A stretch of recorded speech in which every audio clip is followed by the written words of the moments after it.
যে লাভ কেন মনে করেন এখানে লাভ বেশি দেখা যাচ্ছে, এইগুলা 13 মাসে 2 বার বাচ্চা পাবে, আর 2টা করে বাচ্চা হয়, আচ্ছা একটাও বাচ্চা দেবে, 2টাও দেবে। আর এই অরিজিনালটা কিন্তু একটা ছাড়া দেবে না, এটা 11 মাসে একটা দেবে, এই শেষ। আচ্ছা অরিজিনালটা মনে করেন 11 মাসে একটা বাচ্চা দিল, ওইটা 3 মাসে ওটা 4 মাসে বেচা কিনা হয় 10,000 টাকা।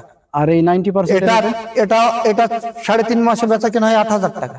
8,000 টাকা। 8,000 টাকা 3 মাসে তাহলে দেখা গেল যে এটা একটা বিক্রি হবে 8,000, আরো 10,000, 11 মাসে 10,000, আর 13 মাসে 16,000। যদি একটা করেও দেয় তাও 16,000 টাকা পাচ্ছে, তাহলে লাভ বেশি হচ্ছে।